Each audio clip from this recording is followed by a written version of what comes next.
Hey there. Subscribe to my channel. And also press this bell icon. Wanita yang paling memuliakan kaumnya, ini Nabi lagi menikah dengan Juwairiyah. Perkataan Aisyah keluar, tidak ada wanita yang paling memuliakan kaumnya melebihi Juwairiyah. Apa alasannya kira-kira?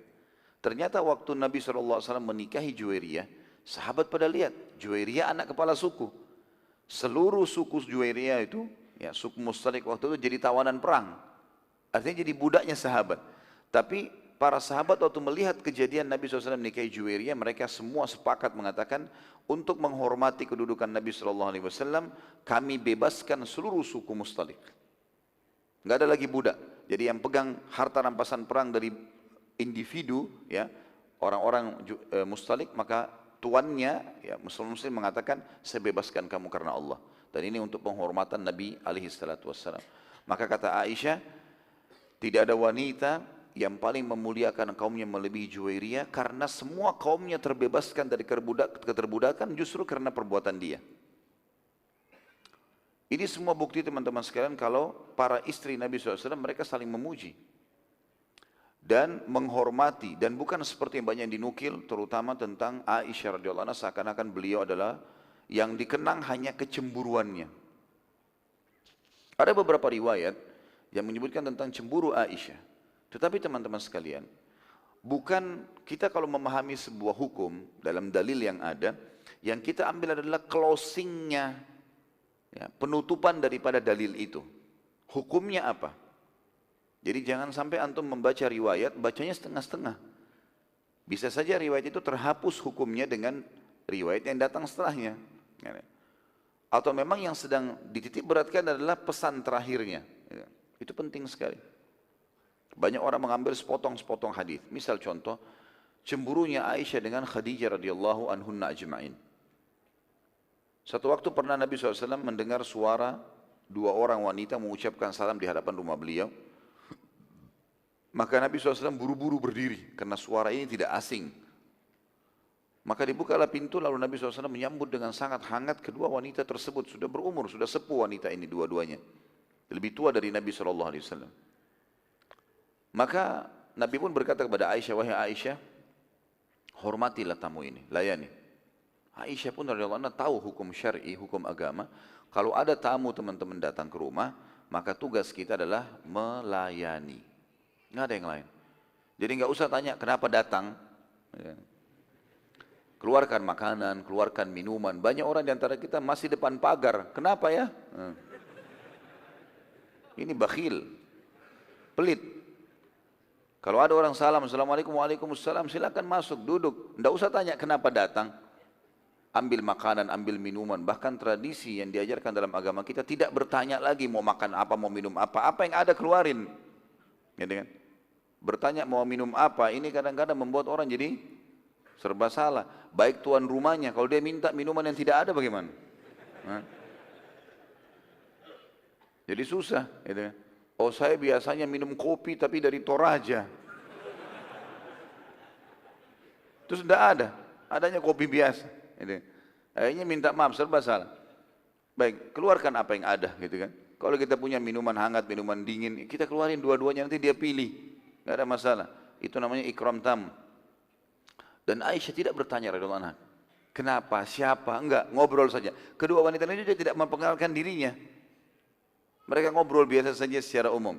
Setelah selesai pulang, maka berkata Aisyah, ya Rasulullah radhiyallahu anha, siapa tadi dua orang itu? Begitu luar biasa anda menghormatinya. Kata Nabi SAW, yang satu adiknya Khadijah. Yang satu lagi sahabat dekatnya Khadijah. Dulu di Mekah suka datang ke rumah kami. Apa yang terjadi kira-kira? Akhwat kita kalau terjadi begini bagaimana? Ternyata dulu ini adik iparnya, ini sahabat istrinya dulu. Aisyah di sini cemburu. Ya Rasulullah, apakah anda masih mengenang wanita Quraisy yang sudah keriput, sudah masuk di kuburan, sudah mati? Maksudnya Khadijah, gitu kan? Nah banyak orang menukil riwayat sampai di sini. Itu kan Aisyah saja cemburu. Gitu. Jadi disalahgunakan. Ternyata ada closing hadis. Penutupan hadis.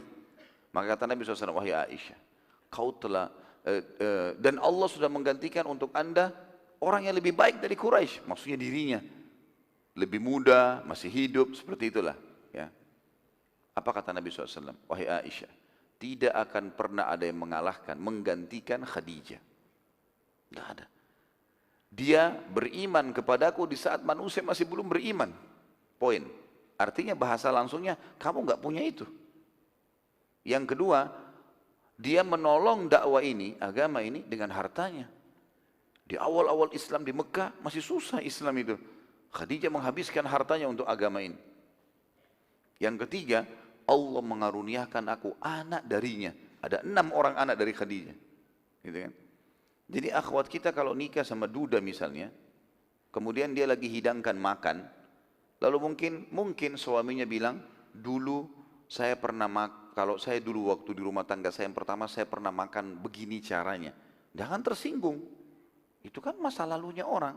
Dia bisa menceritakannya. Ya, kalau mau tidak punya masa lalu, maka menikah sama tembok. Hah? Susah. Orang punya masa lalu. Saya pernah begini, saya pernah, walaupun aib kita nggak boleh diceritain sebenarnya. Kita nggak perlu secara khusus, dulu saya pernah berzina loh. Dulu saya suka pacaran gini-gini. Nggak usah dicerita itu. Tapi kalau orang menceritakan tentang mungkin makanan favoritnya, mungkin tempat rekreasi yang pernah dia datang, biasa saja. Bukan tempatnya cemburu di situ. Gitu kan? Apa yang terjadi pada saat Nabi SAW sebutkan ini? Aisyah terdiam dan minta maaf. Ini poinnya di sini. Diam dan minta maafnya, bukan cemburunya. Bisa ditangkap ini ya. Karena ini banyak orang menjelekkan Aisyah radhiyallahu anha dalam poin ini. Dan kenapa kita fokus poin ini teman-teman sekalian? Karena memang ini pelajaran besar. Nanti akan ada kisah ifk. Dari perang Bani Mustalik ini, disinilah terjadi kisah fitnahnya Aisyah berzina dengan Safwan. Yang disebarkan oleh kepala munafikin Abdullah bin Abi Salul.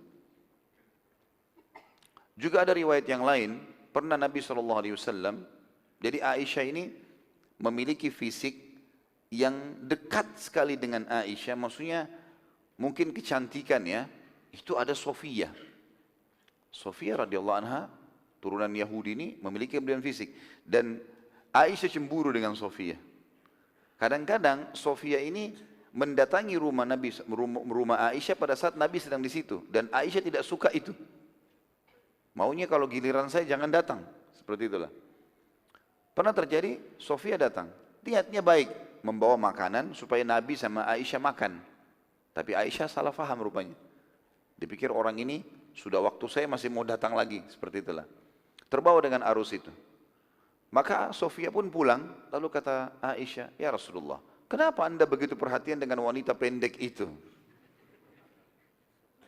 Karena rupanya postur tubuh Aisyah sama Sofiyah sama-sama gitu ya. Wanita pendek dan gemuk lagi. Seperti itulah. Maka kata Nabi SAW, ini banyak diangkat bahkan oleh para dai kita. Dulu Aisyah cemburu sama Sofiyah gitu. Tapi tidak menutup dengan closing hadis. Targetnya, hukumnya di situ. Kata Nabi SAW, wahai Aisyah, sungguh kau telah mengucapkan kalimat, kalau ditaruh kalimatmu itu di lautan, ngerusak lautan itu. Artinya apa? Dosamu besar sekali mengucapkan kalimat itu. Apa yang terjadi? Aisyah minta maaf. Ini poinnya adalah Aisyah minta maaf. Artinya hukum rentetan cemburu seperti ini nggak boleh. Gitu. Kenapa kita titik beratkan ini teman-teman sekalian? Karena banyak orang salah faham. Semua dicemburui. Cemburu itu hanya boleh kalau terjadi pelanggaran agama saja. Kalau pasangan kita berhubungan sama lawan jenis, ya, tidak menutup aurat, antum mungkin pernah dengar laki-laki yang dayuth, ya. Dayuth artinya laki-laki yang tidak cemburu dengan pelanggaran agama yang terjadi pada istrinya. Nah itu wajar cemburu di situ. Dia supel sekali, semua laki-laki ditegur sapa atau semua perempuan dia tegur sapa kalau suaminya. Jadi segala macam perbuatan dia lakukan, ini cemburu. Seperti banyak orang duduk berdua suami istri nonton film porno, nggak ada kecemburuannya. Bagaimana dia biarkan pasangannya lihat film itu? Lihat auratnya orang lain. Di sini saatnya orang cemburu gitu kan. Tapi jangan cemburu teman-teman sama mertua. Sekarang istri kita mau ketemu sama orang tuanya. Atau suami kita mau ketemu sama orang tuanya. Kalau orang tua kamu dahulukan, kalau saya tidak. Loh itu orang tuanya bagaimana caranya dihapus nasabnya? Hah? Bisa kita hapus nama ibu, nama ayahnya? Kan nggak mungkin. Kalau perlu sokong dia, dukung dia supaya dia ketemu sama orang tuanya berbakti. Gitu kan. Walaupun posisi kita laki-laki misalnya lebih didahulukan dari orang tuanya, tapi tidak boleh egois. Gitu kan. Ada orang cemburu sama anaknya sendiri. Ya, kadang-kadang mungkin istrinya sibuk nyusuin anak, gendong anak. Kau kalau anak perhatian, kalau saya enggak. Loh itu siapa itu yang disusui? Anakmu itu, spermamu itu. Gitu kan. Gimana caranya cemburu sama anak? Atau mungkin seorang ayah begitu pulang kerja, anak-anaknya pada ngumpul. Mungkin teman-teman yang punya anak sering merasakan. Saya kadang-kadang begitu pulang ke rumah, anak-anak lagi pada ngumpul, ingin minta main. Nah, kadang-kadang kita harus main dengan mereka. Gitu kan.